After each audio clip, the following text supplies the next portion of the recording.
madhiraivha emangoma Marisburg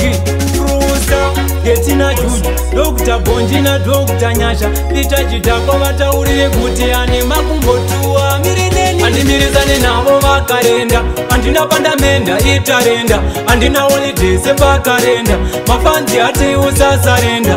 asi azvivafadze kutaura kuti waenda vachinakirwa nezviri paurisenda pamwe pacho uchatiisana moyo chibhakera chavaenda kare ndapenda iya yechivhenda hanzi ndapidiguka ini ndakalenda hama dzangu makudle ekwakapenda hanzi daira kusetuka iro ridenda waenda muzaya chitenga kenda ona vakwenya misoro sevanenda ngavachizirova mukati memaoko avo vega vega vachiti tatenda ndimirizane navo vakarenda andina pandamenda itarenda andina holidays pakarenda mafanzi ati usasarenda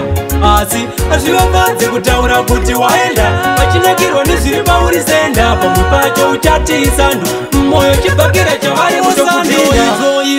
idzo dzimwe dzacho zando wadzipiwirwa miedzo dzimwe dzacho dzinouya nemiridzo tsiyo moyo wati mubatikwiyo sekandiyo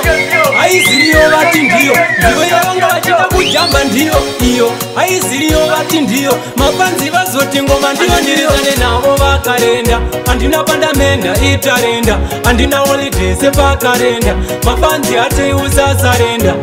asi azvivafadze kutaura kuti waenda vachinakirwa nezviri paurisenda pamwe pacho uchatiisandu moyo chibhakera chavaenda kare tapenda iya yechivhenda hanzi ndapidiguka ini ndakalenda hama dzangu makudle ekwakapenda hanzi daira kusetuka iro ridenda waenda muzaya chitenga kenda ona vakwenya misoro sevanenda ngavachizirova mukati memaoko avo vega vega vachiti tatenda ndimirizane navo vakarenda andina pandamenda itarenda andina holidays pakarenda mafanzi ati usasarenda asi azvivafadze kutaura kuti waenda vachinakirwa nezviri paurisenda pamwe pacho uchatiisandu moyo chibhakera chavari kutokudina